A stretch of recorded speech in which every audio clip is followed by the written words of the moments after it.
பாஜக வந்துரும் அங்கங்கே சொல்லி கொண்டே இருக்கிறாங்க. 40 எம்பி தொகுதியை தோத்ததுக்கு அப்புறம் கூட அந்த பாஜகவுக்கு வந்து கொஞ்சம் கூட தோணல. அதுக்கு தான் நம்முடைய கழக தலைவர் அன்றே கூறினார், டெல்லிக்கு வந்து என்னைக்குமே தமிழ்நாடு வந்து அவுட் ஆஃப் கண்ட்ரோல் தான். ஓரணியில் தமிழ்நாடு அண்ணா அறிவாலயத்தில் சிறப்பாக அந்த முன்னெடுப்பை ஆரம்பிச்சு வச்சு 200 தொகுதிகளுக்கும் மேலே திராவிட முன்னேற்ற கழகம் 2026 வெல்ல வேணும் என்ற ஒரு பெரிய இலக்கை நம்ம அனைவருக்கும் வச்சிருக்காங்க. இந்த ஓரணியில் தமிழ்நாடு வந்து தமிழ்நாட்டு மக்களுக்கு மட்டும், திராவிட முன்னேற்ற கழகத்துக்கு மட்டும் இல்லை, தமிழ்நாட்டில் இருக்க ஒவ்வொரு உறுப்பினருக்கும் அது வந்து முக்கியமாக போய் சேரணுன்றதுல ரொம்ப முக்கியமாக நம்முடைய தமிழக முதல்வர் இருக்கிறாங்க.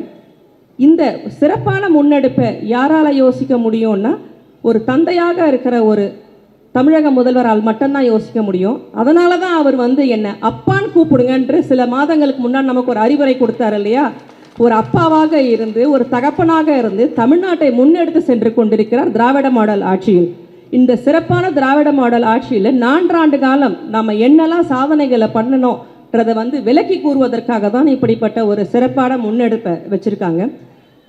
இதே சமயத்தில் இந்த முன்னெடுப்பை எடுத்து மக்களிடம் சேர்க்க வேண்டும் என்றது வந்து ஒரு முக்கியமான ஒரு அங்கமாக நாம் எடுத்துக்கொண்டு போகும்போது, அதே பேரலாக பார்த்தீங்கன்னா இந்த BLA 1 BLA 2 புதுசாக போட்டிருக்கிற இந்த BDA இவர்கள் அனைவருக்கும் அவங்களுக்கு ஒரு தனி கோச்சிங்கை கொடுத்து மக்களிடம் சென்று அந்த சாதனைகளை சொல்லி 30% இருக்கிற ஓட்டர்ஸ் லிஸ்ட்டை உறுப்பினர்கள் ஆக்கணுன்ற ஒரு பெரிய இலக்கை உங்கள் எல்லாருக்குமே வச்சுருக்கிறாங்க.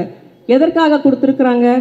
இந்த முக்கியமான முன்னெடுப்பை நிச்சயமாக ஒவ்வொரு கழக உறுப்பினரும் நீங்கள் சென்று செய்வீர்கள் என்ற நம்பிக்கை. ஏன்னா நீங்கள் முத்தமிழறிஞர் டாக்டர் கலைஞரோட உடன்பிறப்புகள்ன்ற நம்பிக்கைகளை தான் வந்துட்டு நம்மளுடைய தமிழக முதல்வர் இதை நமக்கு வழங்கியிருக்காங்கன்றதை வந்துட்டு நம்ம இன்னைக்கு மறந்துடக்கூடாது. இதே வட சென்னைலாம் இப்போ வந்து இது கிழக்கு மாவட்டமாக இருக்குது. மின்றி ஒன்றுபட்ட சென்னையாக இருக்கும்போது கிழக்கு தெற்கு வடக்கு தெற்கு மத்திய 3 மாவட்டங்களாக தான் இருந்தது. அதில் நான் வட சென்னையை சார்ந்தவன். இன்றைக்கி இதே தெருவில் உங்களோட நான் நின்று பேசுகிறது வந்து எனக்கு வந்து மிகவும் பெருமையான ஒரு விஷயம். ஏன்னா என்னோட மூதாதையர்கள் இருந்த தொகுதி இதுதான். எனது மறைந்த தாத்தா NV நடராஜன் அவர்கள் இதே மென்ட்டில் கொண்டித்தோப்பில் இருந்தவர் தான். என்னுடைய அப்பா இதே சுப்பிரமணிய தெரு ஒரு 3வது தெருவில் தான் வந்துட்டு அவர் இறக்கும் வரை இங்கே தான் வந்து வாழ்ந்து இருந்தார். நான் பிறந்தது இந்த தொகுதியில் தான், நான் படித்தது இந்த தொகுதியில் தான். ஸ்கூல் முடித்து போகும்போது இதே தானா தெரு வழியாக தான் சென்று நான் சுப்பிரமணிய ஸ்ட்ரீட்டுக்கு போவேன். இன்றைக்கி உங்களில் ஒருத்தியாக நான் வந்து ஓரணியில் தமிழ்நாடை வந்து உங்களோட நான் வந்து பகிர்ந்து சொல்லதில் வந்து உண்மையிலேயே நான் வந்து இந்த வாய்ப்பை கொடுத்த அண்ணன் சேகர்பாபு அவர்களுக்கு ஒரு பெரிய வணக்கத்தை தெரிவித்துக் கொள்கிறேன். கொஞ்ச நாளாக பார்த்தீங்கன்னா நம்ம தமிழ்நாட்டில் வந்துட்டு பாஜக வந்துரும் அங்கங்கே சொல்லி கொண்டே இருக்கிறாங்க. 40 எம்பி தொகுதியை தோத்ததுக்கு அப்புறம் கூட அந்த பாஜகவுக்கு வந்து கொஞ்சம் கூட தோணலை, கண்டிப்பாக பாஜக வந்துடும் சொல்லிட்டு இருக்காங்க. அதுக்கு தான் நம்முடைய கழக தலைவர் அன்றே கூறினார், டெல்லிக்கு வந்து என்றைக்குமே தமிழ்நாடு வந்து அவுட் ஆஃப் கண்ட்ரோல் தான். நீ வந்து எங்களுடைய இந்தி திணிப்பை நீ எடுத்துகிட்டு வந்து மும்முனை கொள்கையை கொண்டு வந்தேனா கூட, நீ எங்களோட எஜுகேஷன் பாலிசிக்கு காசே கொடுக்காம விட்டேனா கூட, எங்கள் தமிழக மாணவர்களை எப்படி படுக்க வச்சு நாளைய சமுதாயத்தை உருவாக்க வேண்டும் என்பதில் வந்து நாங்கள் ரொம்ப தீர்க்கையாக இருப்போம், எங்களால் செய்ய முடியும்னு சொல்லியிருக்கிறாங்க. இப்போ ரீசெண்டாக உலக வங்கியிலிருந்து நமக்கு 1185 கோடியை வந்து பெண்களின் மேம்பாட்டு நிதியாக வாங்கியிருக்கிறார் நம்முடைய தமிழக முதல்வர் அவர்கள். இது எதனால் முடிஞ்சுது? திராவிட மாடல் ஆட்சியால் மட்டும்தான் முடிஞ்சுது. அதே வந்து நம்மளுடைய பாசிச அரசில் நம்மளோட மோடி இருக்கிறாங்களே, எல்லா வெளிநாட்டுக்கும் போயிருக்காரு. இன்றைக்கும் வந்து வேறு வெளிநாட்டுக்கு போயிருக்காரு. எவ்வளவு வெளிநாட்டு இன்வெஸ்ட்மெண்ட்ஸை நம்மளுடைய இந்தியாவுக்காக கொண்டு வந்திருக்கான்றதை விரல் விட்டு அவரால் இன்றைக்கி சொல்ல முடியுமா? இந்த மேடையில் நின்று நான் ஒரு சவால் விடுகிறேன். இதே தமிழக முதல்வர் நிச்சயமாக அவரால் சொல்ல முடியும், எத்தனை கம்பெனிஸ் வந்திருக்கு, எத்தனை இண்டஸ்ட்ரீஸ் வந்திருக்கு, பெண்களுக்கு என்ன வந்திருக்குன்னு எங்களால் கூற முடியும் இந்த திராவிட மாடல் ஆட்சியில். ஆனால் இப்போ நடைபெற்று கொண்டிருக்க பாசிச அரசில் இதை நிச்சயமாக செய்ய முடியாது. ஆனால் அவங்க எப்போவுமே வந்துட்டு கனவு கண்டு கொண்டிருப்பார்கள். எந்த ஷாவின் கனவும் தமிழ்நாட்டில் பலிக்காது என்பதை அழகாக இப்போ என்னோட இளவல் தமிழன் பிரசன்னா அவர்கள் பேசும்போதும் சொன்னாங்க. மதுரையில் வந்து 50,000 பேரை வச்சு ஒரு மாநாட்டை நடத்தியிருக்காங்கன்னு. 1000 குடைமுடுக்குகளை அழகாக செய்து அமைதியாக அமர்ந்திருக்கிறார் நமது அண்ணன் சேகர்பாபு அவர்கள். எப்போவுமே வந்து DMK வந்து கடவுள் இல்லைன்னு சொல்லுவாங்க, நாங்கள்லாம் அந்த மாதிரி ஒரு பிம்பத்தை உருவாக்கியிருந்த அந்த நிலைப்பாட்டில் தான் 1000 குடைமுழுக்குகளை நடத்தி இல்லை பாதுகாப்போட கடவுளை கும்பிடுவதற்கு இருக்கிற திராவிட முன்னேற்ற கழகம் என்று ஊக்கரலிட்டு கொண்டிருக்கிறோம்.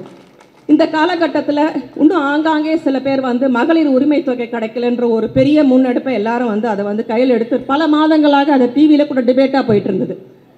இப்போ ரீசெண்டாக வேலூரில் வந்து நம்மளோட தமிழக முதல்வர் வந்து போயிருந்த ஒரு ப்ரோக்ராம்லையும் சொன்னார், 3 கோடி பெண்களில் வந்துட்டு 1.25 கோடி பெண்களுக்கு கிடைத்து விட்டது, விடுபட்டவர்களுக்கும் அதை வந்து அப்ளை பண்ணுங்க, சீக்கிரமே கொடுத்துருவேன்றத ஒரு உறுதியை சொல்லியிருக்கிறாங்க. இங்கே ஒரு முக்கியமான விஷயத்தை பார்க்கணும். உரிமை தொகைன்றது ஒரு பெண்ணுக்கு மாதம் மாதம் கிடைக்கும். ஆனால் திருமணத்துக்கு தாலி என்பது ஒரே முறை தான் அந்த பெண்ணுக்கு கிடைக்கும். அதை நாம் இங்கே மறந்துவிடக்கூடாது.